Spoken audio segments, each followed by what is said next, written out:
En 1997, un satélite detectó una explosión de energía procedente del otro extremo del universo que, en 10 segundos, liberó más energía que la que produciría el Sol. A lo largo de sus 10.000 millones de años de vida, la fuente no apuntaba a una supernova, ni a una galaxia en colisión. Era algo mucho más violento, tan extremo que, durante un breve instante, brilló con más intensidad que todo el cosmos observable. Los científicos los llaman explosiones de rayos gamma, y se sitúan en el límite superior que permite el universo. Ninguna explosión observada directamente se acerca a ellas, ni la muerte de estrellas gigantes, ni la colisión de estrellas de neutrones. Nada. Esta es la historia de cómo los encontramos, por qué se producen y qué revelan sobre los límites físicos de la violencia cósmica. La respuesta cambiará tu forma de ver cada estrella del cielo nocturno. Si te gustan los viajes a los confines del universo, considera darte de suscriptor ahora. Ponte cómodo. Empecemos. Cada estrella que ves está librando una batalla. No es una batalla metafórica, sino un conflicto real, físico y medible entre dos fuerzas que entran en conflicto desde el momento en que cada estrella comienza a brillar. Por un lado está la gravedad, implacable, paciente, abrumadora. Quiere comprimir cada átomo de la materia estelar en el espacio más pequeño posible. Por otro lado está la presión hacia afuera creada por la fusión nuclear.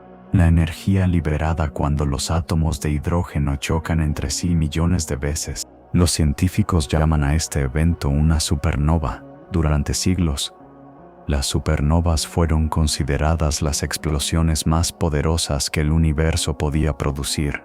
Los números detrás de ellas son lo suficientemente asombrosos para justificar esa creencia. Pero los números también revelan algo que los primeros astrónomos nunca podrían haber adivinado. Las supernovas no son el techo. Son inmensas, pero están limitadas. Algo observado en el cosmos las empequeñece por órdenes de magnitud. Para entender por qué, necesitamos seguir a una estrella masiva a través de toda su vida hasta su muerte. Necesitamos ver exactamente cómo se produce la energía, cuánta se libera, y por qué esa cantidad, por extraordinaria que sea, golpea una pared que no puede escalar. Una estrella como nuestro Sol fusiona hidrógeno en helio en su núcleo durante aproximadamente 10.000 millones de años. Es un proceso constante y predecible. El Sol convierte aproximadamente 4 millones de toneladas de materia en energía pura cada segundo a través del equivalente masa-energía de Einstein, produciendo una luminosidad de unos 3.008 papiros 10 cuadrados vatios. Ha estado haciendo esto durante 4.000 millones de años y continuará por otros 5.000 millones. El Sol es un corredor de maratón. Las estrellas masivas son velocistas. Una estrella nacida con 25 veces la masa del Sol quema su combustible de hidrógeno no en miles de millones de años, sino en aproximadamente 7 millones. La razón es directa. Una estrella más masiva tiene compresión gravitacional más fuerte en su núcleo, lo que impulsa temperaturas y presiones lo suficientemente altas como para acelerar la tasa de fusión enormemente. La fusión escala abruptamente con la temperatura, duplica la temperatura del núcleo, y la tasa de fusión no simplemente se duplica, aumenta por un factor de miles. Las estrellas masivas viven rápido porque queman rápido, y queman rápido porque la gravedad las aprieta más fuerte. Pero el hidrógeno es solo el primer plato. Cuando el hidrógeno en el núcleo se agota, el núcleo se contrae bajo la gravedad, se calienta más y comienza a fusionar helio en carbono y oxígeno. Esta fase dura aproximadamente 500.000 años para una estrella de 25 masas solares. Cuando el helio se agota, el núcleo se contrae de nuevo, se calienta de nuevo y comienza a fusionar carbono en neón y magnesio. Esta fase dura quizás 600 años. Luego la quema de neón aproximadamente 1 año. Luego la quema de oxígeno unos 6 meses. Luego la quema de silicio un solo día. Cada fuente de combustible sucesiva es menos eficiente y dura menos tiempo.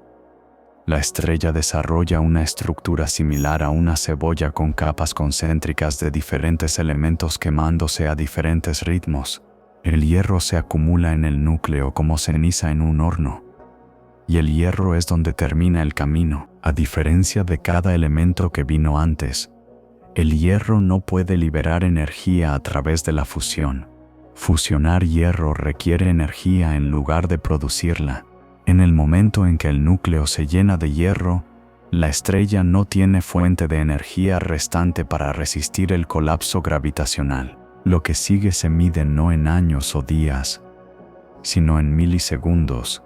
El núcleo de hierro, aproximadamente 0.5 veces la masa de nuestro Sol, comprimido en una esfera del tamaño de la Tierra, colapsa bajo su propia gravedad a velocidades que se aproximan a 70.000 km/h, aproximadamente 1/4 de la velocidad de la luz. En menos de un segundo, el núcleo se comprime del tamaño de la Tierra al tamaño de una ciudad, aproximadamente 20 kilómetros de diámetro. La densidad alcanza valores que exceden 100 billones de veces la densidad del agua. En estas condiciones, protones y electrones son aplastados juntos para formar neutrones, liberando una inundación de neutrinos. El núcleo se convierte en una estrella de neutrones, una bola de materia nuclear tan densa que una cucharadita de ella pesaría aproximadamente 6.000 millones de toneladas en la superficie de la Tierra. El colapso no se detiene suavemente. El núcleo sobrepasa su densidad de equilibrio. Se comprime más allá de lo que la fuerza nuclear fuerte puede tolerar, y luego rebota como un resorte comprimido. Este rebote envía una onda de choque hacia afuera a través del material estelar que cae. Por un breve tiempo la onda de choque se estanca. Las capas externas que caen golpean contra ella, drenando su energía. Pero los neutrinos que salen del recién nacido estrella de neutrones depositan una pequeña fracción de su energía en el material detrás del choque, aproximadamente el 5% de la energía total de neutrinos, y esta inyección revive la onda de choque, empujándola hacia afuera a través de la envoltura restante de la estrella. Las capas externas son destrozadas. Una supernova nace.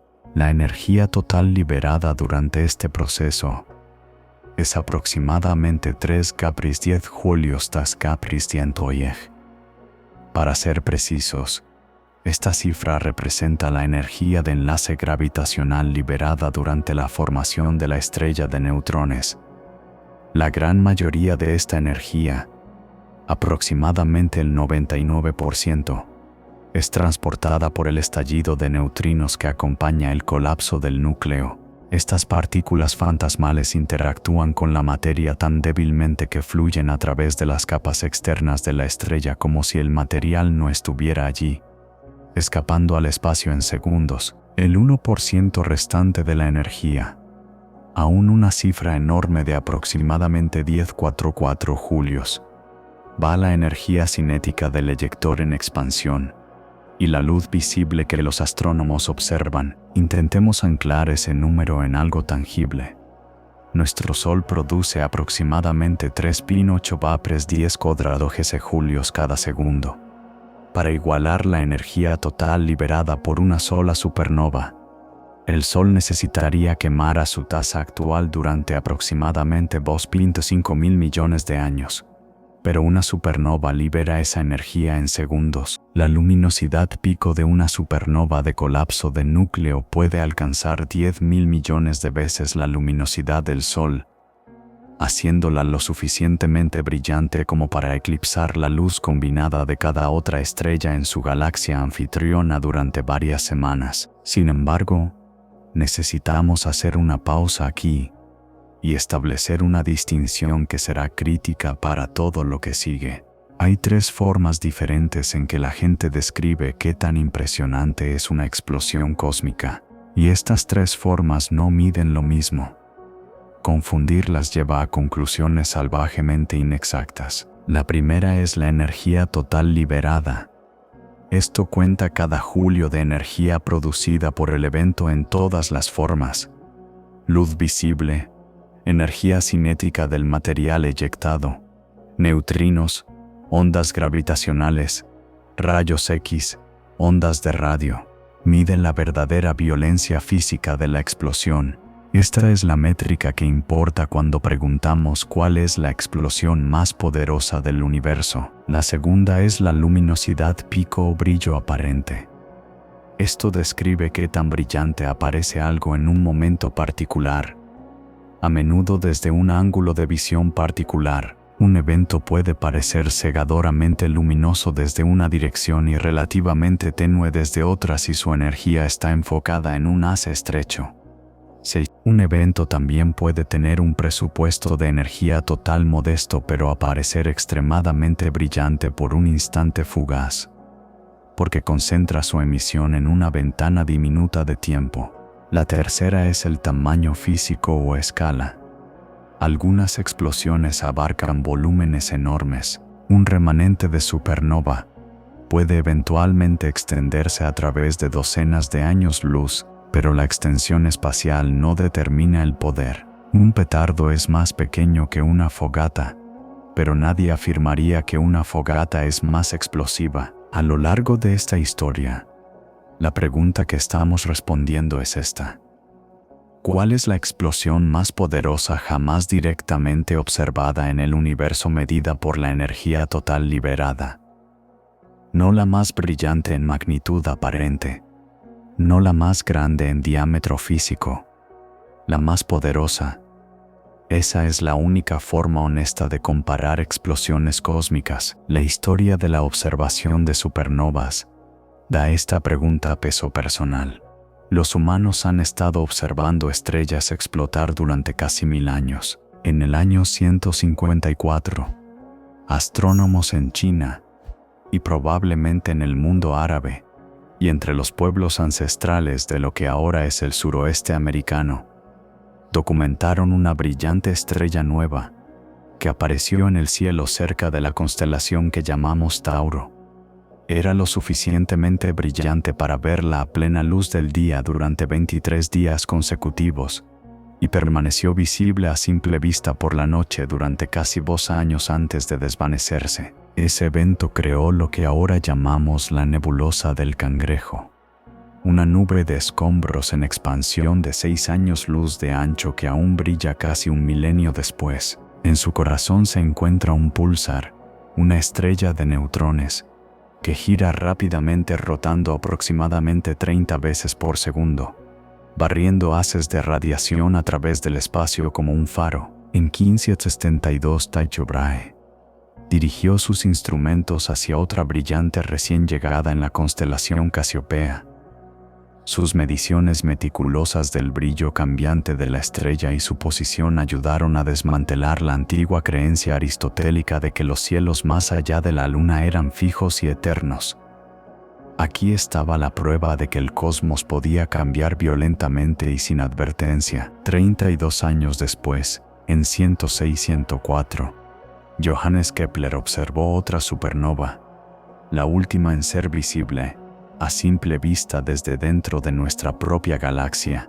Han pasado 4 siglos desde entonces, y estadísticamente estamos atrasados para la próxima. Pero la verdadera revolución en la comprensión de la energética de las supernovas no vino de la observación óptica, sino de una detección que nadie esperaba hacer con los instrumentos disponibles en ese momento. El 23 de febrero de 1987, una estrella supergigante azul, llamada Sanduleak 609-2000 explotó en la Gran Nube de Magallanes, una galaxia satélite de la Vía Láctea, que yace aproximadamente a 168.000 años luz de la Tierra.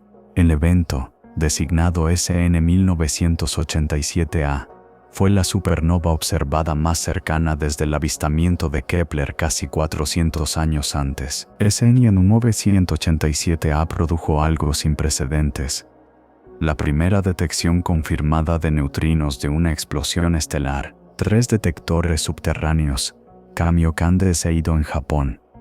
El detector Irvine, Michigan Brookhaven bajo el lago Erie en Estados Unidos.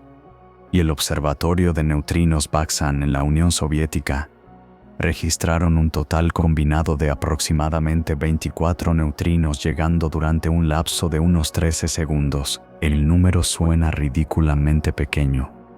25 partículas. Pero considera la física.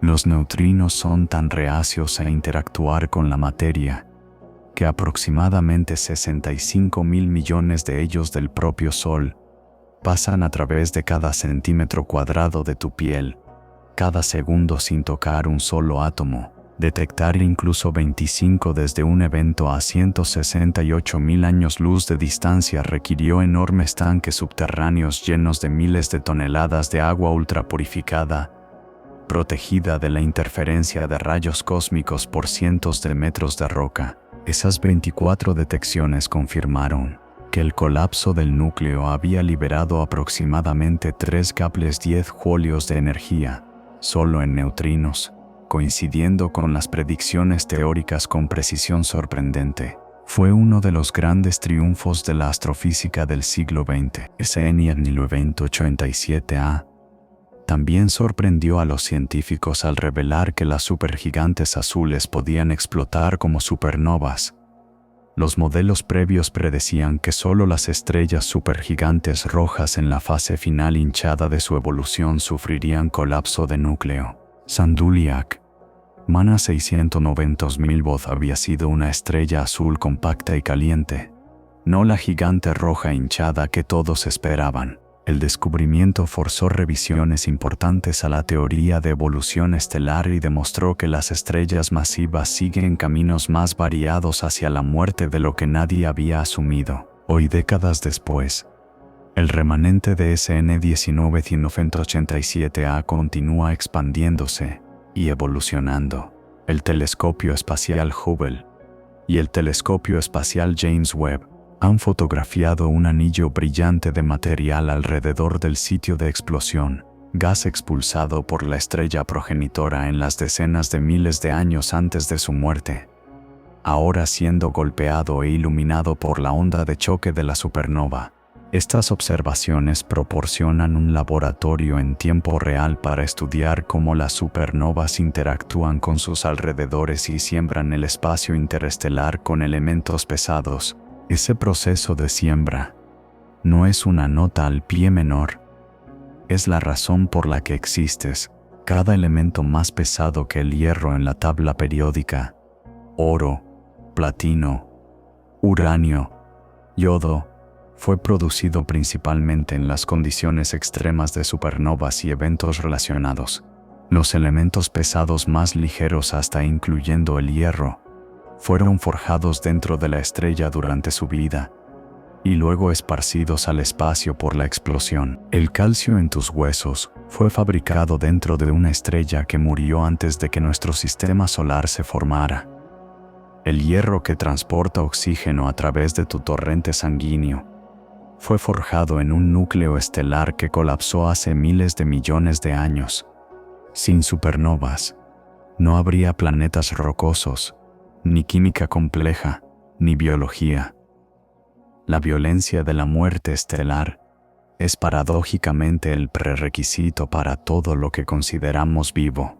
Las supernovas vienen en categorías distintas y comprender estas categorías ayuda a iluminar por qué su energía está limitada. Las supernovas de colapso de núcleo, el tipo del que hemos estado hablando, resultan de la implosión gravitacional de estrellas masivas. Dentro de esta familia, las supernovas tipo segundos retienen sus envolturas de hidrógeno y muestran líneas espectrales de hidrógeno. Las supernovas tipo IP han perdido sus capas de hidrógeno, pero retienen helio. Las supernovas tipo IP han sido despojadas tanto de hidrógeno como de helio. dejando un núcleo desnudo de carbono-oxígeno expuesto. El despojo ocurre a través de poderosos vientos estelares o a través de interacción gravitacional con una estrella compañera binaria que pela las capas externas durante millones de años. Existe una clase completamente separada, supernovas tipo Ia, y estas no involucran colapso de núcleo en absoluto.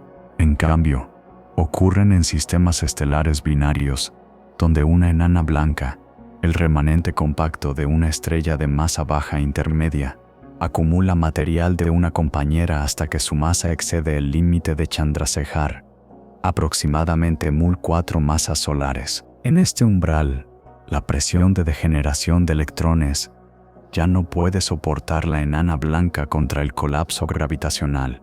El resultado no es un colapso en una estrella de neutrones, sino una detonación termonuclear desbocada que destruye toda la enana blanca en cuestión de segundos. La explosión libera aproximadamente 1 Capres 1044 julios en energía cinética sustancial, pero notablemente menos que la energía total de una supernova de colapso de núcleo. Los eventos tipo Ia son enormemente importantes en cosmología, porque su luminosidad pico consistente los hace velas estándar confiables para medir distancias cósmicas. Fueron las herramientas que revelaron la expansión acelerada del universo pero en términos de poder explosivo bruto, se clasifican por debajo de los eventos de colapso de núcleo. Aquí es donde encontramos el techo. Entre las supernovas de colapso de núcleo, la energía total liberada es notablemente consistente de evento a evento, ya sea que la estrella progenitora tuviera 9 masas solares o 40 masas solares. La energía de enlace gravitacional liberada durante la formación de la estrella de neutrones se agrupa alrededor de 3 Kepler 10 julios. La razón es que las propiedades de las estrellas de neutrones están gobernadas por la física nuclear, no por la masa total de la progenitora. El núcleo que colapsa siempre es aproximadamente 5 masas solares, la masa de Chandrasekhar, y siempre se comprime a aproximadamente la misma densidad y radio. La energía potencial gravitacional liberada depende de la masa y el radio final de la estrella de neutrones. Ambos están restringidos por la ecuación de estado de la materia nuclear. No puedes hacer una supernova significativamente más energética simplemente comenzando con una estrella más masiva. El techo de energía está incorporado en la física de la degeneración de neutrones. Algunas supernovas parecen dramáticamente más luminosas que el promedio. Los eventos clasificados como supernovas superluminosas pueden eclipsar las supernovas típicas por factores de 100 o más en brillo pico, pero luminosidad y energía total no son lo mismo. Muchos eventos superluminosos logran su brillo extremo a través de un proceso llamado interacción circunestelar. El eyector de la supernova choca con capas densas de material que rodean la estrella, gas expulsado en episodios violentos durante los años o décadas finales de la vida de la progenitora. La colisión convierte energía cinética en luz visible con eficiencia extraordinaria, creando una exhibición brillante sin realmente aumentar el presupuesto de energía total. La energía siempre estuvo ahí en el movimiento cinético de los escombros. La interacción simplemente la convierte en fotones que los telescopios pueden ver. Otros eventos superluminosos pueden ser alimentados por magnetares, estrellas de neutrones que giran rápidamente con campos magnéticos que alcanzan 10 picons o aproximadamente 1 cuatrillón de veces más fuerte que el campo magnético de la Tierra. Un magnetar recién nacido puede inyectar su energía rotacional en los escombros de supernova en expansión durante semanas, impulsando la curva de luz muy por encima de lo que la explosión sola produciría. Pero la energía rotacional disponible incluso del magnetar más extremo está limitada por su masa y tasa de giro a aproximadamente 10⁵ Gil. Impresionante, pero finito, y aún dentro de la envoltura de energía más amplia de la formación de estrellas de neutrones, el punto es ineludible. Las supernovas son eventos extraordinarios. Superan cada fenómeno terrestre, cada arma nuclear, cada erupción volcánica, cada impacto de asteroide por factores tan grandes que la comparación significativa se vuelve imposible. La energía liberada en una sola supernova de colapso de núcleo excede la producción de energía total de nuestro Sol. Durante miles de millones de años, una supernova puede brevemente eclipsar 10.000 millones de estrellas. Sus escombros enriquecen el cosmos con los elementos pesados necesarios para planetas y vida. Por cada estándar humano, una supernova es un apocalipsis de escala incomprensible. Y sin embargo, no es la explosión más poderosa jamás observada. Ni siquiera cerca. La energía de una supernova está limitada por la física de la formación de estrellas de neutrones en aproximadamente 3 GeV 10 julios. Este es un límite duro impuesto por las propiedades fundamentales de la materia nuclear, la energía visible y cinética. La parte que realmente hace trabajo destructivo en el material circundante es aproximadamente el 1% de ese total. Alrededor de 10,44 julios. Estos son números inmensos. Pero el universo ha producido eventos que exceden la producción cinética y radiativa de las supernovas por factores de 100. Eventos que hacen que una supernova parezca contenida en comparación. El camino hacia esos eventos comienza con una pregunta. ¿Qué pasa cuando el núcleo que colapsa es demasiado masivo para formar una estrella de neutrones? ¿Qué pasa cuando en lugar de rebotar, el núcleo sigue cayendo más allá de la etapa de estrella de neutrones, más allá de cualquier estado conocido de la materia, cayendo hasta que el espacio mismo se cierra a su alrededor y se forma un agujero negro? ¿Qué pasa cuando la estrella moribunda no es solo masiva, sino que gira rápidamente y el momento angular del colapso crea algo que una simple implosión esférica nunca podría? La respuesta es que obtienes algo más raro, algo más violento y algo mucho más energético que cualquier supernova ordinaria. Obtienes una explosión que cierra la brecha entre las muertes de las estrellas y los fenómenos más extremos que el cosmos jamás ha producido. La supernova era el piso. El siguiente nivel espera, y ese siguiente nivel, por notable que sea, finalmente se quedará corto del verdadero techo de la violencia cósmica. El 25 de abril de 1998, un satélite orbitando la Tierra detectó un pulso de radiación gamma que duró aproximadamente 25 segundos. El estallido, catalogado como GRB 98142-5, era modesto según los estándares de la astronomía de estallidos de rayos gamma, relativamente débil, relativamente breve e inicialmente poco notable, pero en cuestión de días, telescopios ópticos identificaron la fuente en una galaxia espiral llamada ESO 104G82, ubicada aproximadamente a palco 30 millones de años luz de distancia. Cuando los astrónomos apuntaron sus instrumentos a esa ubicación, encontraron una supernova.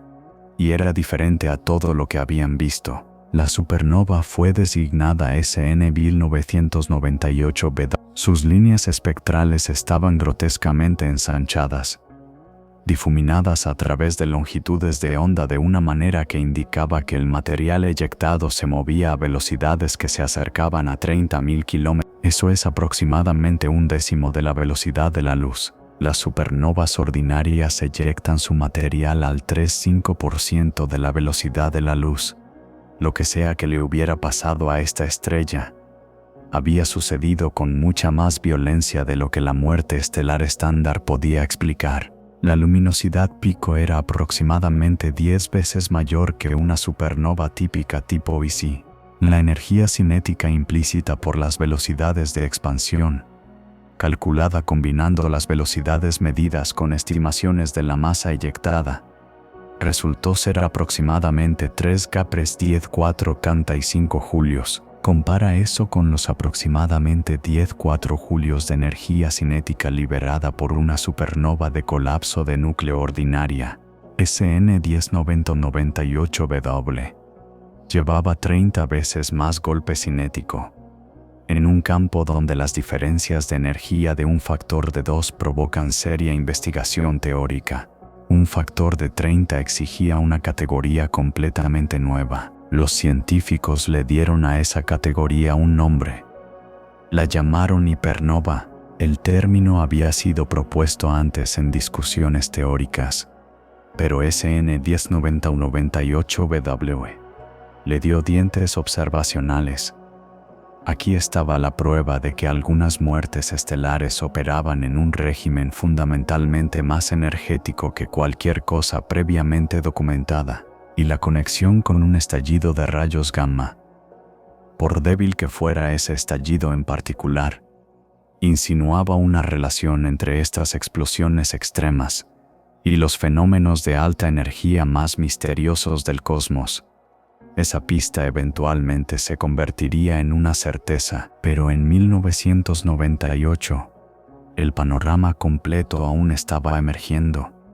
De hecho, el panorama era considerablemente más polémico de lo que esa afirmación medida sugiere. La asociación entre SN 1098WG y GRB 98442.5 fue inmediatamente controvertida. El problema era que GRB 98442.5 era extraordinariamente débil según los estándares de la astronomía de estallidos de rayos gamma, si realmente se originaba a la distancia de SN 1098WG, meros que a 30 millones de años luz, prácticamente al lado en términos cosmológicos. Entonces su energía total en rayos gamma era aproximadamente 10.000 veces más débil que un estallido de rayos gamma cosmológico típico. Esa enorme discrepancia perturbó a muchos investigadores. Algunos argumentaron que la coincidencia espacial era exactamente eso. Una coincidencia, un estallido de rayos gamma aleatorio en algún lugar del fondo o primer plano había ocurrido al mismo tiempo y en aproximadamente la misma dirección que una supernova inusual. La probabilidad era pequeña. Pero la alternativa, que los estallidos de rayos gamma pudieran abarcar un rango de luminosidades cubriendo 4 o 5 órdenes de magnitud, parecía igualmente problemática. El debate dividió a la comunidad. Los partidarios de la asociación señalaron la alineación espacial y temporal precisa entre el estallido y la supernova, argumentando que las probabilidades de tal coincidencia eran infinitesimalmente bajas. Los escépticos señalaron la discrepancia de energía y preguntaron si un solo caso subluminoso podía realmente establecer una conexión física entre dos fenómenos que nunca antes se habían observado juntos. Se publicaron artículos argumentando ambos lados. Conferencias celebraron sesiones dedicadas donde investigadores presentaron los mismos datos y llegaron a conclusiones opuestas. Durante 5 años, la pregunta permaneció sin resolver. Y durante ese tiempo la conexión supernova-estallido de rayos gamma permaneció como una de las hipótesis más tentadoras pero no probadas en astrofísica de alta energía. La resolución llegó el 29 de marzo de 2003, cuando un estallido de rayos gamma designado GRB 0300 estalló desde una galaxia aproximadamente a 2.6 mil millones de años luz de distancia. Este estallido era brillante, genuina, inequívocamente brillante, con una energía isotrópica equivalente firmemente en el rango de los estallidos de rayos gamma cosmológicos clásicos. Su resplandor óptico fue detectado en horas, y era lo suficientemente luminoso como para que incluso telescopios modestos pudieran rastrear su evolución. Entonces, a medida que el resplandor se desvaneció durante las siguientes semanas, una firma espectral familiar emergió debajo de la luz decreciente. Líneas de absorción amplias, velocidades de expansión extremas, la huella digital inconfundible de una hipernova. La supernova fue designada SN 2003-DH, y su coincidencia espectral con SN 198b fue sorprendente. Las mismas características grotescamente ensanchadas, las mismas energías cinéticas que excedían 10,4 quintasuelios, la misma clase de explosión de envoltura despojada. Aquí por fin estaba la evidencia que el campo había estado esperando. No un estallido ambiguo subluminoso a una distancia cercana, sino un poderoso estallido de rayos gamma cosmológicamente distante con una hipernova enterrada dentro de él. La conexión ya no era un argumento estadístico sobre un caso peculiar. Era una observación directa y repetible. La comunidad de estallidos de rayos gamma, después de media década de argumento, convergió en una conclusión que remodelaría el campo. Al menos algunos estallidos de rayos gamma de larga duración fueron producidos por las muertes de estrellas masivas, y las explosiones que acompañaban esas muertes eran mucho más violentas que las supernovas ordinarias. El mecanismo detrás de esta conexión. Cómo un colapso estelar podía producir simultáneamente una hipernova visible desde cualquier dirección y un estallido de rayos gamma visible solo a lo largo de un eje estrecho, requería un marco teórico que se había estado desarrollando en paralelo con las observaciones. Para entender qué separa a una hipernova de una supernova ordinaria, necesitamos enfocarnos en la estrella progenitora y, críticamente, en lo que su núcleo está haciendo en el momento del colapso. No todas las estrellas masivas son creadas iguales. Una estrella nacida con 50 masas solares ambas terminan sus vidas en colapso gravitacional, pero las condiciones en el momento de la implosión difieren dramáticamente, y esas diferencias determinan si el resultado es una supernova estándar o algo mucho más extremo. La variable crucial es la masa del núcleo que colapsa. En la parte 1, vimos que la mayoría de las supernovas de colapso de núcleo producen estrellas de neutrones, remanentes compactos sostenidos contra un mayor colapso por la presión de neutrones empaquetados a densidad nuclear. La formación de esa estrella de neutrones libera una cantidad fija de energía de enlace gravitacional, aproximadamente 3 Kaplet-7 y el rebote resultante impulsa la onda de choque de la supernova.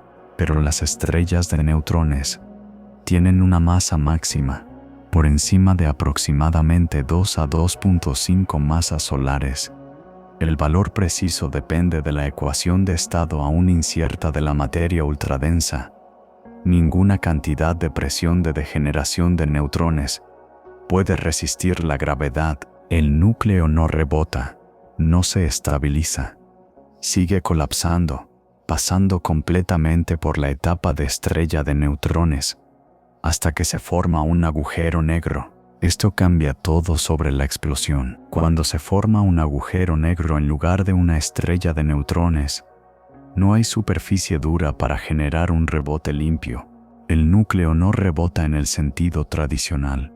En cambio, la dinámica está gobernada por cómo el material cae en el agujero negro recién formado, y si algún mecanismo puede extraer energía de esa caída antes de que el material desaparezca detrás del horizonte de eventos. Para un núcleo no rotante o de rotación lenta, la respuesta es sombría. El material cae, el agujero negro crece, y muy poca energía escapa.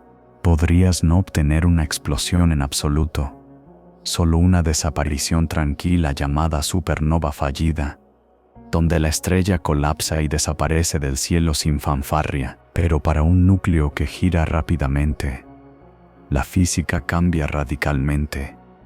La física cambia radicalmente. El momento angular, el equivalente rotacional del momento lineal, evita que el material caiga directamente en el agujero negro. En cambio, el material que cae gira hacia adentro formando un disco de acreción denso y caliente que rodea el agujero negro. Este disco no es una estructura pasiva, es un horno. La energía potencial gravitacional se convierte en energía térmica a medida que el material gira más profundamente en el pozo gravitacional. La fricción dentro del disco lo calienta a miles de millones de grados. Los campos magnéticos, amplificados por la rotación diferencial del disco. Las regiones internas orbitan más rápido que las regiones externas. Se enrollan en configuraciones enormemente poderosas. Las condiciones dentro de este disco son difíciles de transmitir sin perder exactitud o impacto. Pero vale la pena detenerse en ellas porque esta es la sala de máquinas de la explosión más poderosa del universo. Las regiones internas del disco de acreción orbitan el agujero negro a una fracción significativa de la velocidad de la luz. El material en la órbita estable más interna completa una revolución completa en milisegundos. La temperatura en estas regiones internas alcanza hasta 100.000 millones de grados, más caliente que el núcleo del Sol por un factor de casi 10.000, comparable a las temperaturas más extremas encontradas en cualquier lugar del universo fuera de los primeros momentos después del Big Bang. La densidad es extrema. No tan densa como los núcleos de estrellas de neutrones discutidos en la parte 1, pero lo suficientemente densa como para que las reacciones nucleares ocurran libremente en el material del disco, produciendo copiosos neutrinos que transportan energía lejos y alteran la composición química de la materia que cae.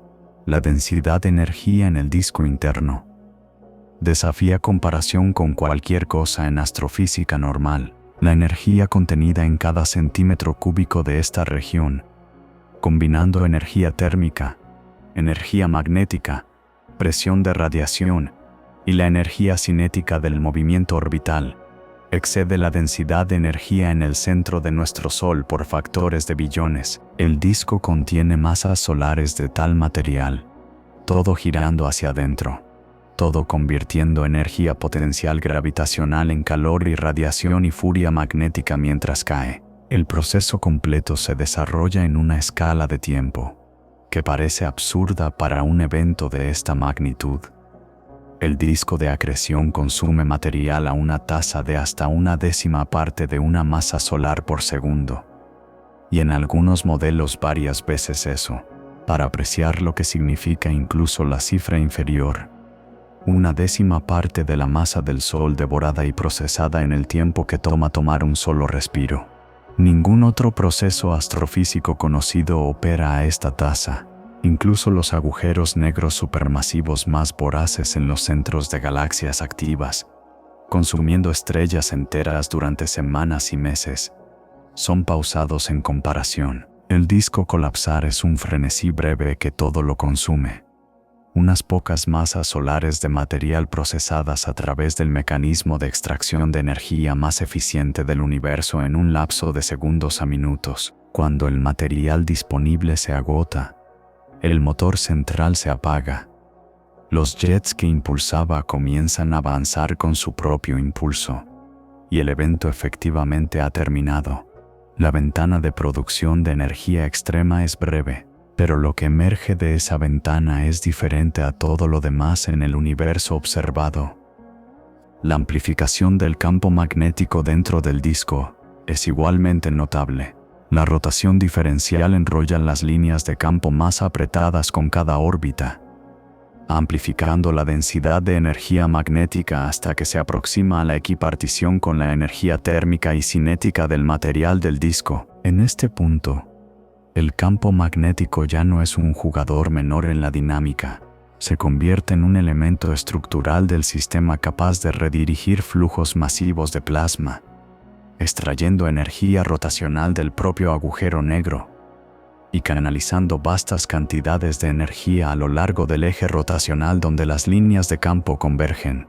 Es este embudo dominado magnéticamente, columnado por la geometría del disco y la rotación del agujero negro, lo que da a luz a los jets. Estos campos magnéticos amplificados hacen algo notable. Extraen energía del disco y del propio agujero negro giratorio, canalizándola en dos jets estrechos de material que disparan hacia afuera a lo largo del eje de rotación del agujero negro. A velocidades que se acercan a la velocidad de la luz, los jets no son flujos de salida suaves. Son cañones ultrarrelativistas que aceleran plasma a factores de Lorentz de 100 o más, lo que significa que el material se mueve a más del 99% de la velocidad de la luz. La energía concentrada en estos jets empequeñece la energía cinética de una onda de choque de supernova ordinaria. Simultáneamente, el resto de la estrella que colapsa, lo que no es capturado por los jets o tragado por el agujero negro, es destrozado por una combinación de la producción de energía del disco y la interrupción causada por los jets perforando la envoltura estelar. Este componente cuasi esférico de la explosión es la hipernova, la parte visible, ampliamente detectable del evento que los astrónomos pueden observar desde cualquier ángulo de visión. Este marco se llama el modelo colapsar y fue articulado por primera vez en detalle por el astrofísico Stanford Worsley en 1993, con contribuciones significativas de Andrew McFadden y otros colaboradores en los años que siguieron. El modelo explica elegantemente tanto las hipernovas como su manifestación más extrema, los estallidos de rayos gamma, como diferentes aspectos observables de la misma catástrofe subyacente. La hipernova es la explosión esférica que ves desde cualquier dirección.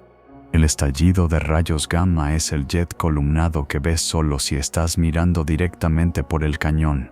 Para que el modelo colapsar funcione, la estrella progenitora debe satisfacer varias condiciones exigentes. Primero, debe ser lo suficientemente masiva como para que su núcleo exceda la masa máxima de estrella de neutrones en el momento del colapso, impulsando la formación de agujero negro en lugar de la formación de estrella de neutrones.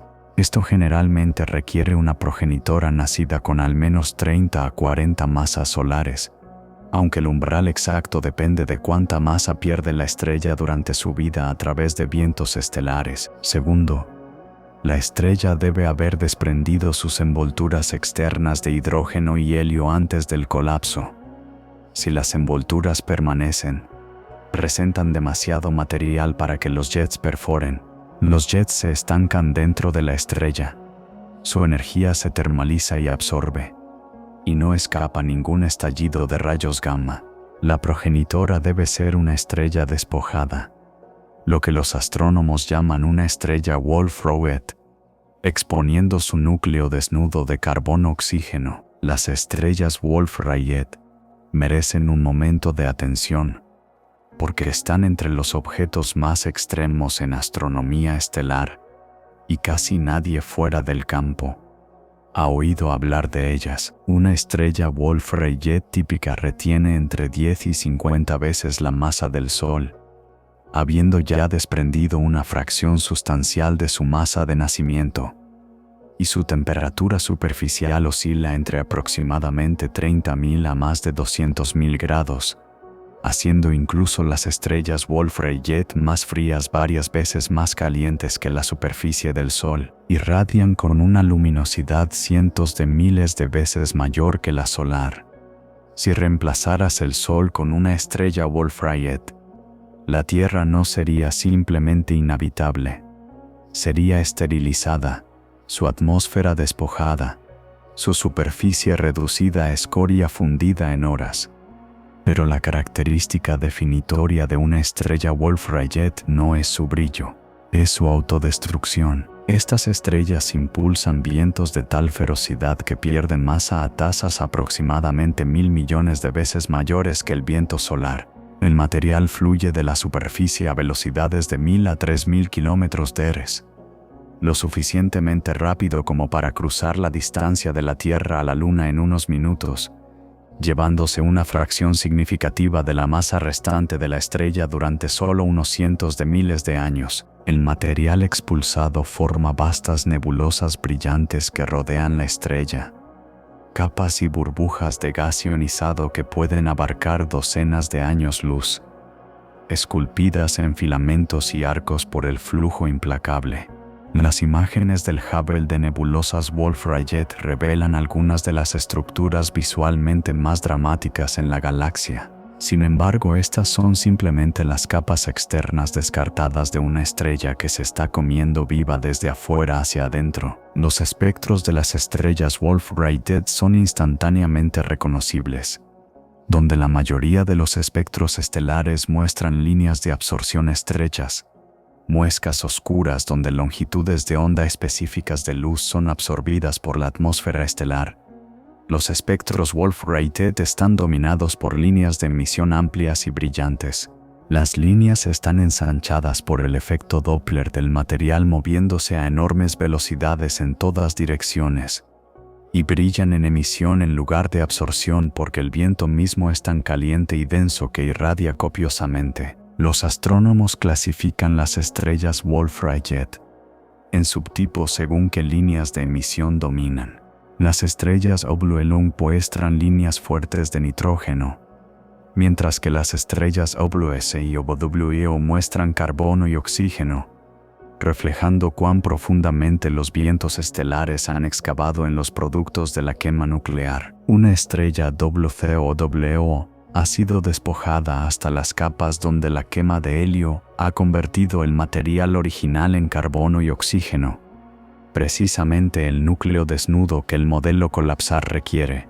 Para cuando una estrella Wolf-Rayet alcanza el final de su combustible nuclear, ha sido despojada hasta su núcleo esencial, una bola densa y compacta de carbono y oxígeno, a veces con una capa delgada de helio, girando rápidamente e irradiando furiosamente. Es una estrella que ha pasado sus milenios finales desgarrándose. Lo que queda es precisamente el objeto que el modelo colapsar requiere: un núcleo desnudo, masivo, que evoluciona rápidamente sin envoltura hinchada para amortiguar o impedir la catástrofe que está a punto de desarrollarse. Sí, la violencia de la muerte, en un sentido muy real, fue posible por la violencia de la vida que la precedió. Tercero, y más críticamente, el núcleo debe estar girando rápidamente en el momento del colapso.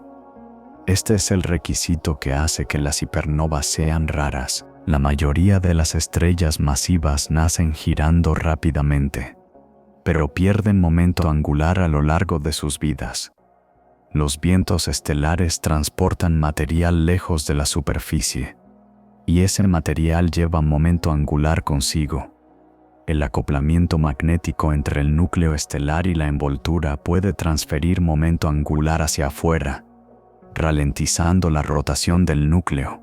Para cuando una estrella masiva típica alcanza el colapso del núcleo, su núcleo gira demasiado lentamente como para formar un disco de acreción. Colapsa más o menos esféricamente, forma una estrella de neutrones o un agujero negro silenciosamente tragado. Y eso es todo. Solo una pequeña fracción de estrellas masivas mantiene suficiente rotación de núcleo para impulsar el mecanismo colapsar. ¿Cómo logran esto? Es una de las preguntas más activamente estudiadas en astrofísica estelar. Se han propuesto varios caminos. Uno involucra sistemas estelares binarios. Una estrella masiva, en un binario cercano, puede estar bloqueada por marea con su compañera, lo que significa que las interacciones gravitacionales fuerzan a la estrella a rotar en sincronía con su periodo orbital.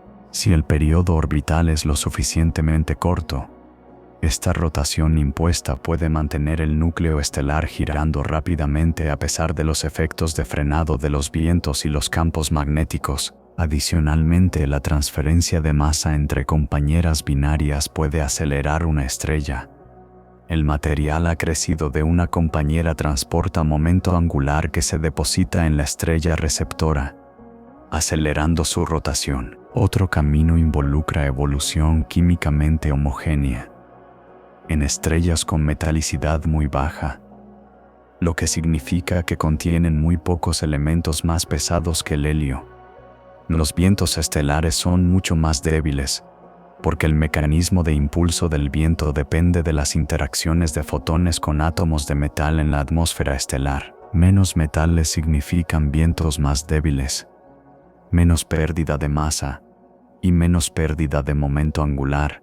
Bajo estas condiciones, la rotación rápida puede desencadenar un proceso de mezcla que mantiene toda la estrella químicamente homogénea. En lugar de desarrollar la estructura de capas de cebolla en capas de estrellas masivas típicas, la estrella evoluciona como un objeto compacto, caliente, que gira rápidamente y que retiene su momento angular hasta el colapso del núcleo. Este camino era probablemente más común en el universo temprano, cuando las metalicidades estelares eran mucho más bajas de lo que son hoy. Una tercera posibilidad involucra fusiones estelares.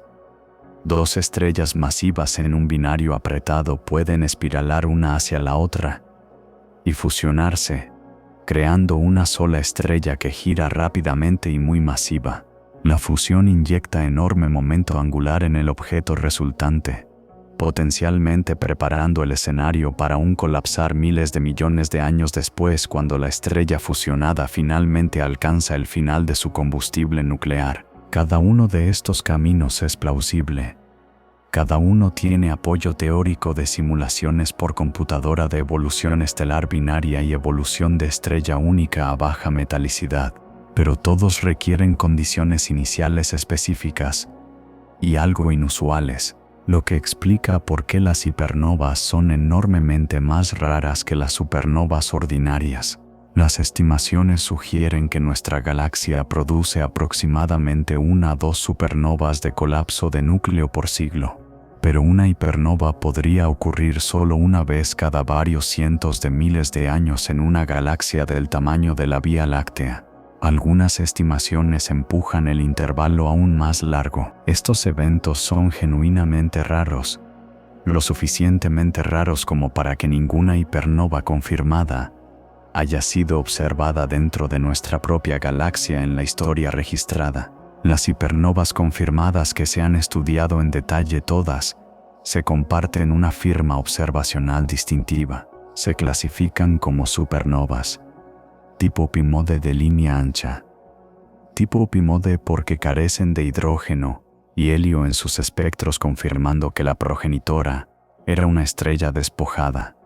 Y de línea ancha porque las velocidades de expansión extremas ensanchan las características espectrales mucho más allá de lo que producen las supernovas normales. Esta huella digital espectral se ha convertido en la tarjeta de presentación de la clase hipernova SN 2003-DH, asociada con GRB 013 IN 339.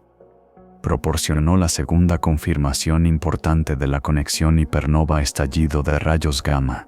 Este evento ocurrió en una galaxia aproximadamente a 2.6 mil millones de años luz de distancia. Su proximidad relativa según los estándares de estallidos de rayos gamma permitió observaciones excepcionalmente detalladas. El análisis espectroscópico reveló las mismas líneas grotescamente ensanchadas vistas en SN 98BW, indicando velocidades de expansión que excedían 25.000 km. La energía cinética inferida era comparable, varias veces 10⁴ julios. El estallido de rayos gamma asociado era mucho más brillante que GRB 98442 Pienteco, confirmando que la debilidad del estallido anterior era una anomalía en lugar de una regla. SN 2006 AGED vinculada a GRB 06E2 Pinto y 8 ofreció una perspectiva diferente. Este evento estaba más cerca, aproximadamente 440 millones de años luz de distancia, y algo menos energético que las hipernovas prototípicas. Su energía cinética se estimó en aproximadamente 2⁻⁴ julios, y sus líneas espectrales, aunque ensanchadas, eran menos extremas que las de SN 198W. Algunos investigadores la clasificaron como un objeto transicional que se encuentra entre las supernovas energéticas ordinarias y las hipernovas completas. Su existencia sugería un continuo de energías de explosión en lugar de un límite agudo entre las dos clases. ESEN 2010 pH asociada con GRB 10316 B. Reforzó esta imagen de continuo, ubicada aproximadamente a 800 millones de años luz de distancia. Mostraba energías cinéticas de clase hipernova, pero algo menor luminosidad pico. La diversidad entre las hipernovas confirmadas indica que el mecanismo colapsar opera a través de un rango de masas de núcleo, tasas de rotación y estructuras progenitoras, produciendo un espectro de resultados en lugar de una sola explosión de molde, tasas de rotación y estructuras progenitoras, produciendo un espectro de resultados en lugar de una sola explosión de molde. La conexión entre hipernovas y la producción de elementos pesados merece atención aquí, porque introduce química genuinamente nueva, no presente en supernovas ordinarias. Las temperaturas y densidades extremas en los discos de acreción que rodean el agujero negro recién nacido crean condiciones para caminos de nucleosíntesis que las ondas de choque de supernova estándar no pueden acceder. En particular, los vientos impulsados por neutrinos del disco interno caliente producen condiciones favorables para la síntesis de ciertos isótopos de níquel, zinc y cobalto, en proporciones que difieren marcadamente de los rendimientos de supernovas ordinarias. Esto importa porque los astrónomos pueden probar la teoría examinando las huellas digitales químicas de estrellas antiguas, las estrellas más viejas y pobres en metales en el halo de la Vía Láctea, formadas a partir de gas enriquecido por las primerísimas generaciones de explosiones estelares. Registran en sus patrones de abundancia elemental los tipos de explosiones que ocurrieron en el universo temprano. Cuando los investigadores comparan estos patrones observados con los rendimientos predichos de diferentes tipos de explosión, encuentran que los modelos de supernovas estándar solos no pueden reproducir las observaciones. Agregar una contribución de hipernovas, particularmente para elementos como zinc y cobalto, mejora la coincidencia significativamente. Esta evidencia química apoya independientemente la conclusión de que las hipernovas fueron más comunes en el universo temprano de baja metalicidad, consistente con la expectativa teórica de que los vientos estelares más débiles a baja metalicidad permitieron que más estrellas retuvieran la rotación rápida del núcleo necesaria para el mecanismo colapsar. Ahora debemos abordar la cuestión crítica de la liberación de energía columnada versus isotrópica, porque este concepto es esencial para entender por qué las hipernovas, a pesar de su poder extraordinario, aún se quedan cortas de las explosiones observadas más poderosas. Una supernova ordinaria irradia su energía aproximadamente igualmente en todas direcciones. Si colocas detectores en cada punto de una esfera que rodea la explosión, cada detector recibe aproximadamente el mismo flujo de energía. Esta es emisión isotrópica. La energía total es el flujo medido en cualquier punto multiplicado por el área de la esfera. Una hipernova es más complicada. El componente cuasi esférico, la interrupción de la envoltura estelar, irradia aproximadamente isotrópicamente, como una supernova normal, pero con más energía cinética. Esta es la parte que los telescopios ópticos detectan independientemente del ángulo de visión del observador. Pero los jets irradian muy diferente. Concentran enorme energía en conos estrechos, típicamente abarcando solo unos pocos grados a cada lado del eje de rotación. Imagina dos linternas idénticas, cada una conteniendo la misma batería. Una tiene una lente de ángulo amplio que esparce su luz a través de toda una habitación. La otra tiene una lente de haz estrecho que enfoca toda su luz en un foco apretado. Si te paras en el haz del foco, la linterna estrecha parece enormemente más brillante que la de ángulo amplio. Aunque ambas contienen la misma energía total, el haz estrecho concentra su poder en un área más pequeña, creando una ilusión de mayor producción total para cualquiera que esté parado en el camino del haz. Los jets de estallidos de rayos gamma funcionan con este mismo principio. escalado por un factor de 10.000 millones de billones. La energía en el jet es real y enorme, pero no se distribuye uniformemente a través del cielo. Un observador mirando directamente por el eje del jet ve algo que parece fantásticamente más energético que el mismo evento visto desde el lado. Esta dependencia del ángulo de visión significa que el brillo medido de un estallido de rayos gamma depende críticamente de si la Tierra se encuentra dentro del cono estrecho del jet. Para hipernovas específicamente, los jets están presentes, pero a menudo menos poderosos o menos estrechamente columnados que en los estallidos de rayos gamma más extremos. Algunas hipernovas producen jets que logran romper la envoltura estelar y generar estallidos de rayos gamma observables. Otras producen jets que se estancan dentro de la estrella, depositando su energía en el material estelar e impulsando la energía cinética de la explosión esférica, sin producir un estallido de rayos gamma detectable.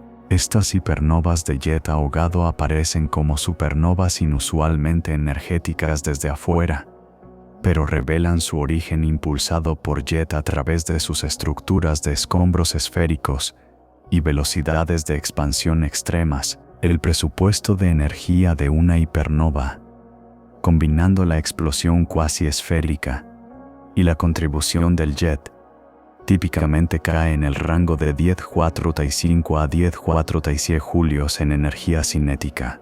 El componente de neutrinos agrega otros 3⁻10⁻⁷ julios, similar a una supernova ordinaria porque la física de colapso del núcleo en el momento de la implosión es ampliamente comparable. El presupuesto de energía total es por lo tanto aproximadamente 4 a 6⁻100 julios, algo más alto que una supernova estándar, principalmente porque el proceso de formación de agujero negro puede ser ligeramente más energéticamente eficiente que la formación de estrella de neutrones, y porque el disco de acreción extrae energía adicional del material que cae. Seamos precisos sobre dónde se sientan las hipernovas en la jerarquía. Exceden las supernovas ordinarias en energía cinética por factores de aproximadamente 10 a 100. Producen jets que pueden transportar energía adicional comparable o superior al componente esférico. Sus presupuestos de energía total se acercan pero no exceden dramáticamente los de las supernovas estándar cuando se incluye la emisión de neutrinos. Son objetos transicionales, más violentos que la muerte estelar ordinaria, pero aún restringidos por la misma física fundamental de colapso gravitacional y la masa-energía disponible de la estrella progenitora. Aquí está el punto crítico.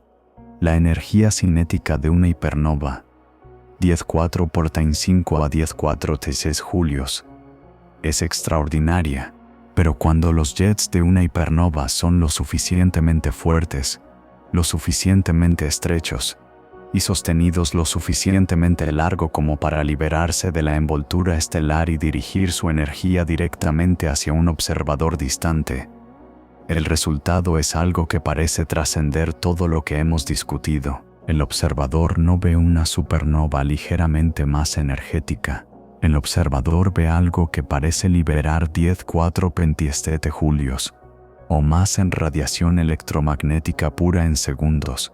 Algo tan brillante que momentáneamente eclipsa la producción de luz combinada de cada galaxia dentro de miles de millones de años luz. Ese algo es un estallido de rayos gamma y ocupa una categoría completamente propia. La hipernova es la plataforma de lanzamiento, el mecanismo colapsar, el núcleo que gira rápidamente, el disco de acreción, la amplificación del campo magnético. Todos estos elementos combinados para crear las condiciones desde las cuales puede emerger un estallido de rayos gamma, pero la hipernova en sí no es el estallido de rayos gamma. La hipernova es el componente esférico visible desde cualquier ángulo. El estallido de rayos gamma es lo que sucede cuando el jet sobrevive, perfora y entrega su carga concentrada de energía relativista a lo largo de un corredor estrecho de espacio que incluye, por accidente cósmico, Un pequeño planeta azul con instrumentos apuntados en la dirección correcta. Las hipernovas que hemos catalogado representan explosiones de violencia genuinamente excepcional. Llevan 10 a 100 veces la energía cinética de las supernovas estándar. Forjan elementos pesados a través de caminos nucleosintéticos no disponibles en la muerte estelar ordinaria. Remodelan la evolución química de las galaxias, particularmente en el universo temprano donde su tasa de ocurrencia probablemente era mayor. Demuestran que el mecanismo colapsar opera a través de un rango de parámetros produciendo un espectro de energías de explosión que cierra la brecha entre las supernovas convencionales y los fenómenos observados más extremos, pero no son la explosión más poderosa que el universo ha producido. La jerarquía de energía establecida a través de estas primeras dos secciones es clara. Las supernovas ordinarias liberan aproximadamente 10 julios en energía cinética, limitadas por la física de formación de estrellas de neutrones. Las hipernovas liberan 10,45 a 10,4 por 6 julios, impulsadas por la formación de agujero negro y dinámica impulsada por jet. Cada nivel representa una escalada genuina, un conjunto más raro y exigente de condiciones progenitoras produciendo un resultado mediblemente más violento. El siguiente nivel no simplemente continúa esta escalada, la destroza. Las explosiones observadas más poderosas exceden las hipernovas no por un factor de 10 o 100, sino por factores que hacen incluso la hipernova, ese evento ya extraordinario, un fenómeno subordinado. El jet que en una hipernova contribuye una fracción significativa pero suplementaria de la energía total, se convierte en la característica dominante. La explosión esférica se convierte en la nota al pie. La energía concentrada en ese haz relativista estrecho, cuando se ve desde el ángulo correcto, produce luminosidades medidas tan extremas que durante décadas, los científicos se negaron a creer que los números pudieran ser posiblemente correctos. Eran correctos. Y la historia de cómo lo probamos contra la resistencia, contra la incredulidad, contra 3 décadas de confusión teórica, es la historia de la explosión más poderosa, jamás directamente observada en el universo. Los satélites que descubrieron las explosiones más poderosas del universo no las estaban buscando. Estaban buscando armas nucleares. A principios de los años 60, Estados Unidos, la Unión Soviética y el Reino Unido firmaron el Tratado de Prohibición Parcial de Pruebas Nucleares, prohibiendo detonaciones nucleares en la atmósfera, en el espacio exterior y bajo el agua. La verificación del cumplimiento se convirtió en una prioridad. El ejército estadounidense necesitaba ojos en órbita, instrumentos capaces de detectar la firma reveladora de radiación gamma de una explosión nuclear clandestina realizada sobre la atmósfera, donde los monitores sísmicos en tierra serían inútiles. La solución fue el programa de satélites Vela.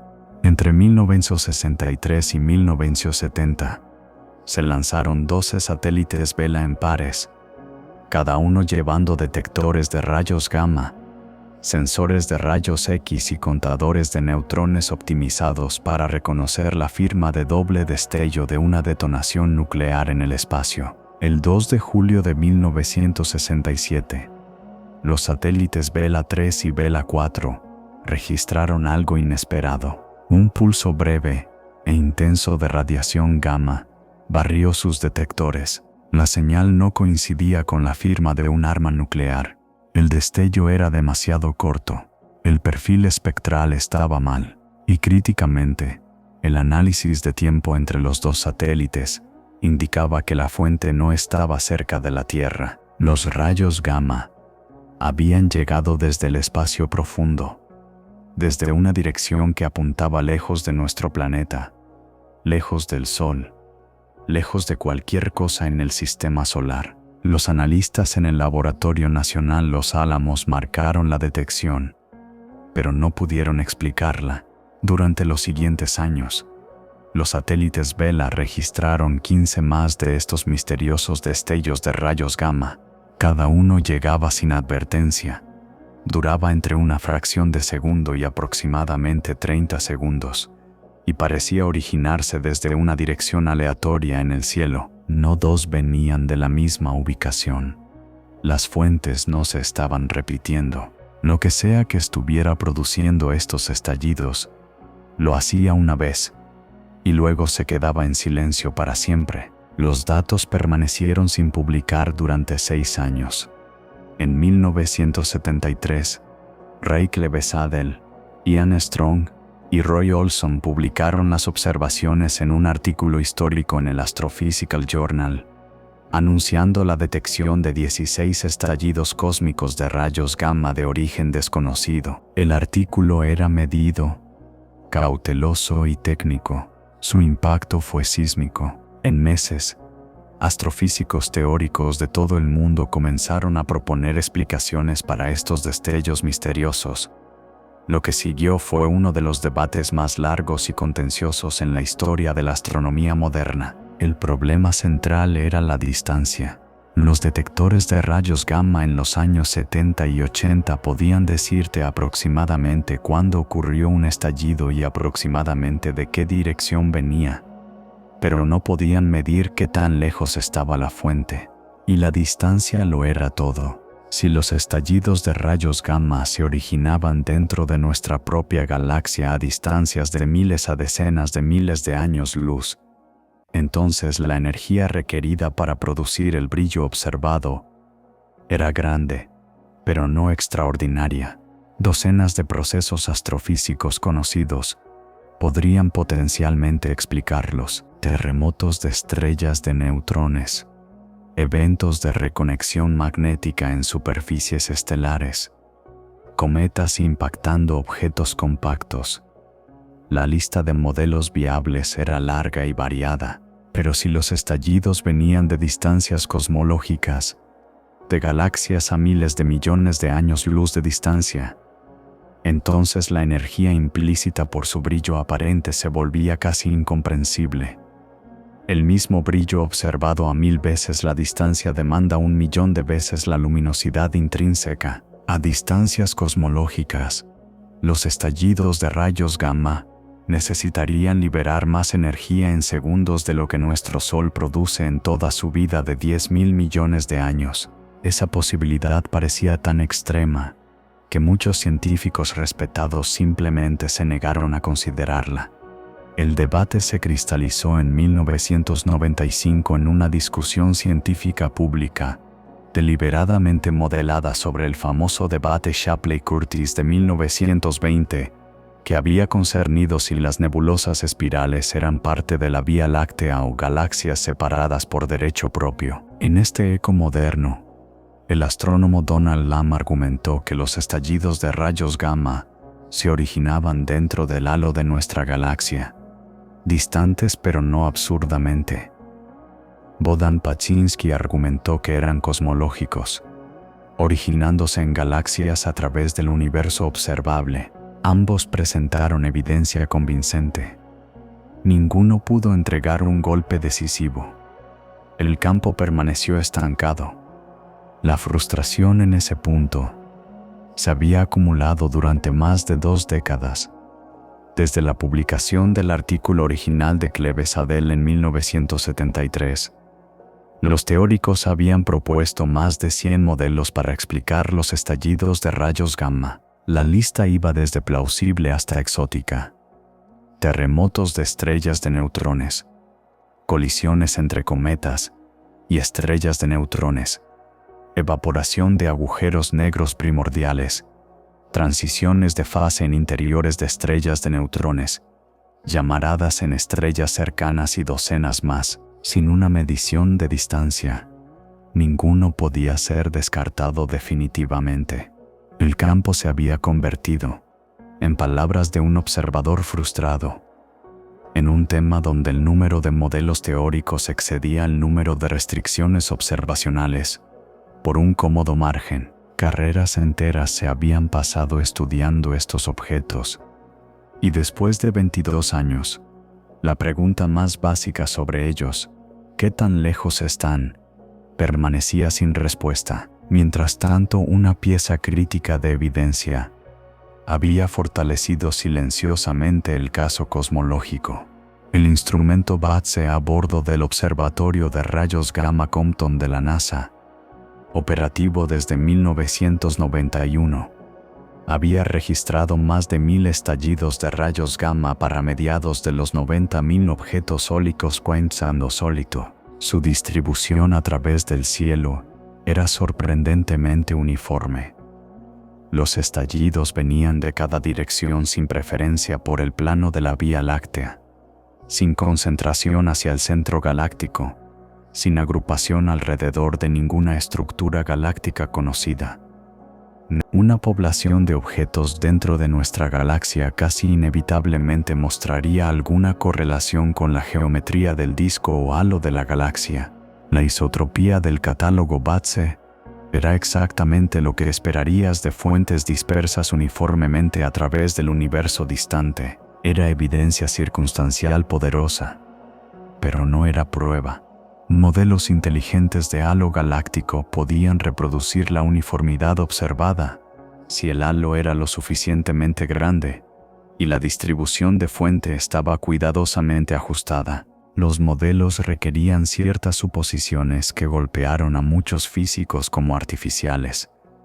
Pero para científicos que encontraron los requisitos de energía cosmológica físicamente inaceptables, el artificio era preferible a la imposibilidad.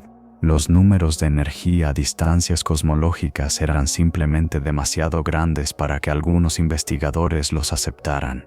Miraron las cifras y vieron no un descubrimiento, sino un error esperando ser encontrado. Lo que el campo necesitaba no era otro argumento teórico.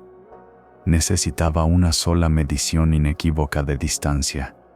Todo dependía de eso.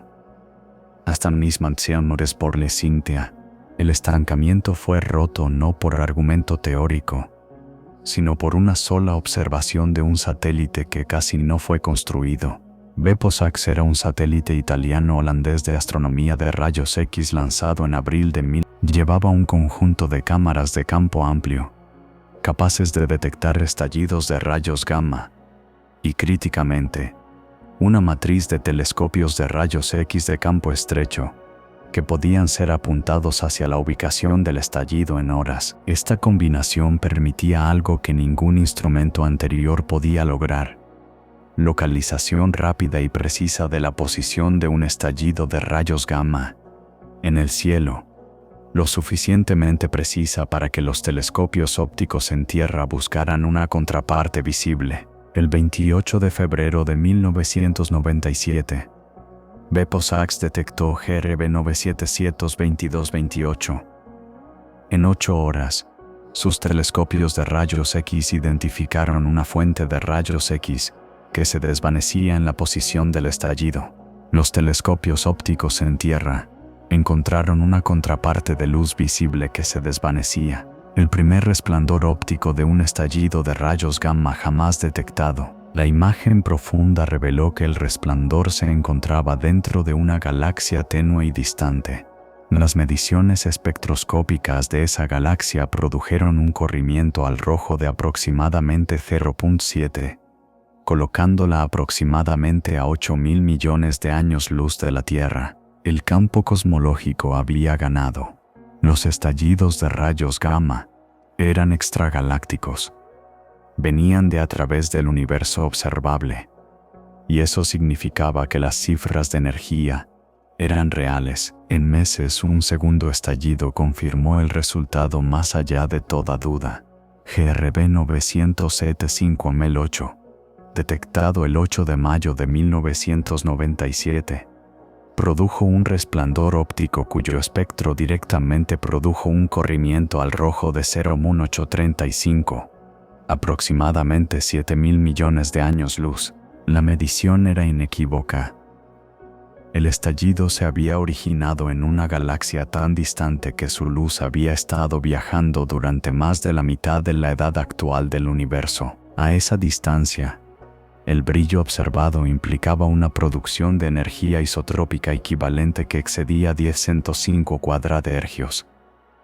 Desempaquemos lo que significa energía isotrópica equivalente, porque esta cantidad es central para entender por qué los estallidos de rayos gamma encabezan la jerarquía de explosiones cósmicas. Cuando los astrónomos detectan un estallido de rayos gamma y miden su brillo, la cantidad de energía que llega a los detectores de la Tierra por segundo, pueden calcular la energía total que el estallido necesitaría haber liberado si irradiara igualmente en todas direcciones. Este es un cálculo directo. Mides el flujo a la distancia de la Tierra. Multiplicas por el área de superficie de una esfera centrada en el estallido con un radio igual a la distancia del estallido, y obtienes la energía total, asumiendo emisión isotrópica. Esta energía isotrópica equivalente es casi con certeza una sobreestimación de la verdadera energía total, porque los estallidos de rayos gamma no irradian isotrópicamente. Su energía está concentrada en jets estrechos, pero la cifra isotrópica equivalente sirve como un límite superior robusto que no requiere suposiciones sobre geometría de jet. Representa la energía máxima posible consistente con las observaciones. Para los primeros estallidos con corrimientos al rojo medidos, las energías isotrópicas equivalentes rutinariamente excedían 10 Malcolm cuadradoergios. Algunas se acercaban a 10 Malcolm cuadrado. Estos números eran asombrosos, excediendo la producción de energía total de supernovas ordinarias por factores de cientos a miles. Concentrados en radiación gamma emitida durante meros segundos, el campo se aceleró rápidamente después del avance de Bepo-Sax, el satélite Swift de la NASA. Lanzado en noviembre de 2000, fue construido específicamente para detectar estallidos de rayos gamma y girar sus telescopios de rayos X y ultravioleta óptico a bordo hacia la posición del estallido en segundos. Swift detectó cientos de estallidos, midiendo sus posiciones, corrimientos al rojo y propiedades de resplandor con precisión sin precedentes. Los datos confirmaron y extendieron la imagen establecida por Bepo-Sax. Los estallidos de rayos gamma de larga duración, aquellos que duran más de aproximadamente 2 segundos, consistentemente se originaban en regiones de formación estelar de galaxias distantes, a menudo a corrimientos al rojo que excedían 1, correspondiendo a distancias de miles de millones de años luz. Sus galaxias anfitrionas eran típicamente pequeñas, irregulares y pobres en metales. Exactamente los ambientes donde las progenitoras colapsar descritas en la parte 2 serían más comunes. Luego vino el telescopio espacial de rayos gamma Fermi, lanzado en junio de 2000. Fermi llevaba el gran telescopio de área sensible a rayos gamma a energías que excedían mucho los instrumentos anteriores, y el monitor de estallidos de rayos gamma capaz de detectar estallidos a través de casi todo el cielo. Las capacidades de Fermi abrieron una nueva ventana sobre la energética de estallidos de rayos gamma, revelando emisión a energías que alcanzaban decenas de miles de millones de electronvoltios, fotones individualmente llevando más energía que cualquier cosa que un acelerador de partículas en la Tierra hubiera producido en ese momento. El 16 de septiembre de 2008, Fermi detectó GRB 08916C. El estallido se originó a un corrimiento al rojo de aproximadamente 4.35, correspondiendo a una distancia de aproximadamente 12.2 mil millones de años luz. La luz de esta explosión había estado viajando durante más de 12.000 millones de años. Fue emitida cuando el universo tenía apenas 5.000 millones de años. La energía isotrópica equivalente se midió en aproximadamente 8.81 ergios, escrito en julios. Eso es aproximadamente 8.81 de julios. Para contextualizar esta cifra, si pudieras convertir la masa entera de nuestro Sol en energía pura usando el equivalente masa-energía de Einstein, obtendrías aproximadamente 1,8 7 julios. GRB 089116C, pareció liberar casi 5 masas solares de energía pura solo en radiación gamma, en un lapso de aproximadamente 60 segundos, durante una breve ventana durante su emisión pico. Este solo evento era más luminoso que cada estrella en el universo observable combinado. Cada galaxia, cada cuásar, cada púlsar, cada núcleo galáctico activo, todo sumado no podía igualar la producción radiativa instantánea de esta única estrella moribunda a 12.000 millones de años luz de distancia. El número desafiaba a la intuición. Desafiaba para algunos la creencia, pero las mediciones eran sólidas, verificadas cruzadamente a través de múltiples instrumentos y consistentes con la distancia establecida. GRB 089116 se mantuvo el récord de energía durante más de una década.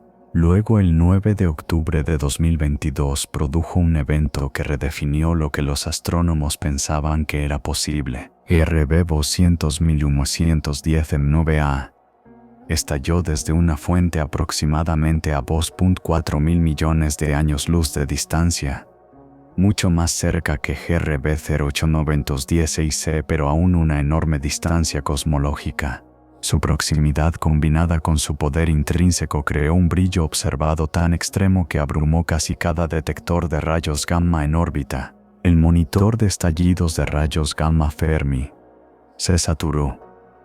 El telescopio de alerta de estallidos Swift se saturó. Incluso instrumentos no diseñados para detectar estallidos de rayos gamma registraron la señal.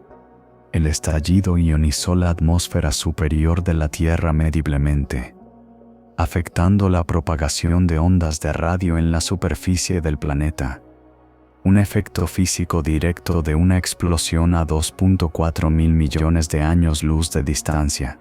La energía isotrópica equivalente de GRB Bison 2919A excedió 10 picocuartos. Su emisión de rayos gamma rápida duró más de 300 segundos, mucho más que los estallidos típicos de larga duración. El resplandor fue detectado a través de todo el espectro electromagnético, radio, infrarrojo, óptico, ultravioleta, rayos X y rayos gamma, y permaneció observable durante meses. El análisis estadístico indicó que un estallido tan brillante golpeando la Tierra desde esta distancia ocurre aproximadamente una vez cada 10.000 años. Los astrónomos informalmente lo nombraron el BOAT, el más brillante de todos los tiempos. Una designación que capturó tanto su significado como el asombro del campo. La experiencia de detectar el BOAT fue diferente a cualquier cosa que la comunidad de estallidos de rayos gamma hubiera encontrado. Los sistemas de alerta automatizados se dispararon simultáneamente desde múltiples satélites, inundando las bandejas de entrada de los astrónomos y activando buscapersonas a través de cada zona horaria. En minutos, investigadores examinando la telemetría entrante se dieron cuenta de que algo estaba mal con sus datos. No mal en el sentido de un mal funcionamiento, sino mal en el sentido de que los números excedían el rango que sus instrumentos fueron diseñados para registrar. El monitor de estallidos de rayos gamma Fermi, construido para medir los eventos más brillantes del universo, devolvió datos saturados. El telescopio de alerta de estallidos Swift, diseñado con generoso rango dinámico exactamente para este escenario, también se saturó. Entre los pocos instrumentos que capturaron el perfil completo del estallido sin saturarse estaba el detector CONUS, a bordo de la nave espacial Wind orbitando el punto lagrangiano Tierra-Sol L1, un instrumento cuyo diseño para eventos de alta tasa resultó presciente. Reconstruir el verdadero brillo pico del estallido requirió meticulosa verificación cruzada entre el puñado de instrumentos no saturados y cuidadoso análisis de los datos saturados de aquellos que habían sido abrumados. Los efectos se extendieron más allá de los observatorios orbitales. El flujo de rayos gamma ionizó la ionosfera superior de la Tierra, tan significativamente que las estaciones de monitoreo de radio de muy baja frecuencia, instrumentos diseñados para estudiar la propagación de relámpagos y perturbaciones geomagnéticas, no explosiones astrofísicas, registraron un cambio medible en la densidad de electrones ionosféricos. La perturbación se parecía a la firma de una llamarada solar moderada. Pero la fuente no era nuestro Sol. La fuente era una estrella moribunda en una galaxia tan distante que su luz había estado viajando durante aproximadamente una quinta parte de la edad del universo. Una explosión a 2.4 mil millones de años luz de distancia había alterado físicamente las propiedades eléctricas de la atmósfera de nuestro planeta. El efecto fue breve e inofensivo, pero su existencia subrayó un punto que ninguna cantidad de cifras de energía abstractas podía transmitir tan visceralmente. Estos eventos no son meramente curiosidades distantes. Son fenómenos físicos, cuyo alcance se extiende a través de distancias cosmológicas para tocar el mismo planeta en el que estamos parados. En los días que siguieron, el resplandor óptico resultó lo suficientemente brillante para que astrónomos aficionados con telescopios modestos de patio trasero lo fotografiaran, una ocurrencia casi sin precedentes para un estallido de rayos gamma, que típicamente requiere instrumentos de grado profesional para detectar en luz visible. Observatorios en cada continente entrenaron sus instrumentos en la fuente que se desvanecía. Los datos se acumularon a una tasa que abrumó el ritmo normal de publicación astronómica. Los servidores de preimpresión se llenaron de análisis. El tiempo de telescopio fue reasignado en base de emergencia. Para los especialistas que habían pasado carreras estudiando estos eventos, el BOAT fue el tipo de observación que ocurre quizás una vez en una vida científica. Un evento tan más allá del rango normal de sus instrumentos, que forzó una reevaluación fundamental de lo que esos instrumentos necesitaban ser capaces de medir. El BOAT proporcionó el conjunto de datos más rico jamás recolectado para un solo estallido de rayos gamma. Su evolución de resplandor, estructura de jet y disipación de energía fueron rastreados en tiempo real a través de docenas de observatorios en todo el mundo. Las observaciones confirmaron predicciones teóricas sobre dinámica de jet con notable fidelidad, incluyendo la transición esperada de expansión ultrarrelativista a subrelativista, a medida que el jet desaceleraba contra el medio interestelar circundante. Ahora debemos abordar la verdadera energía de estos eventos aplicando la corrección de As. Las cifras de energía isotrópica equivalentes citadas arriba asumen que el estallido irradia igualmente en todas direcciones. No lo hace. La emisión de rayos gamma se origina desde un jet estrecho, y el ángulo de apertura del jet determina qué fracción del cielo recibe la energía concentrada. Para estallidos bien estudiados donde las observaciones de resplandor revelan un empinamiento característico llamado ruptura de jet en la curva de luz, el ángulo de apertura del jet puede ser medido. Los valores típicos van desde aproximadamente 2 a 20 grados, con una mediana alrededor de 5 a 6 grados. Un jet con un ángulo de apertura de medio de 5 grados cubre un ángulo sólido de aproximadamente 2.4 estereoradianes. El completo abarca 4 pi estereoradianes, o aproximadamente 12.6 estereoradianes. El cielo completo abarca 4 pi estereoradianes, o aproximadamente 12.6 estereoradianes. La fracción del cielo iluminada por el jet es por lo tanto aproximadamente 1000. La verdadera energía irradiada en rayos gamma es aproximadamente 1500 de la energía isotrópica equivalente. Para un estallido con una energía isotrópica equivalente de 10^4 ergios, la energía de rayos gamma corregida por AZ llega a aproximadamente 2 Gabriel 10^4 julios. Esta corrección es dramática.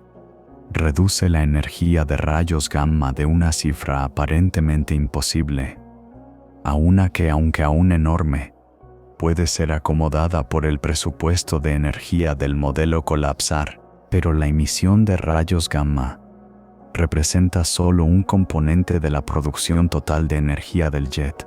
El material relativista en el jet también lleva energía cinética, la energía del movimiento masivo de materia bariónica acelerada a casi la velocidad de la luz. Esta energía cinética se revela a través del resplandor, que se produce a medida que el jet desacelera contra el medio externo y convierte su energía cinética masiva en radiación. El modelado detallado de resplandor para los estallidos mejor estudiados indica que la energía total del jet, combinando componentes radiativo y cinético, típicamente cae en el rango de 10,4 ergios, o aproximadamente 10,4 afiajulios, o aproximadamente 10,4 afiajulios. Notablemente, cuando la corrección de A se aplica a través de una muestra de muchos estallidos, las verdaderas energías totales del jet se agrupan alrededor de un rango relativamente estrecho, sugiriendo una escala de energía característica de aproximadamente 10 centos en cuanaergios. Este agrupamiento, a veces llamado la relación Frail por Dale Frail, quien primero lo demostró en 2001, implica que los motores centrales de estallidos de rayos gamma producen una producción de energía total aproximadamente estándar, y la amplia variación en brillo observado resulta principalmente de diferencias en ángulos de apertura de jet.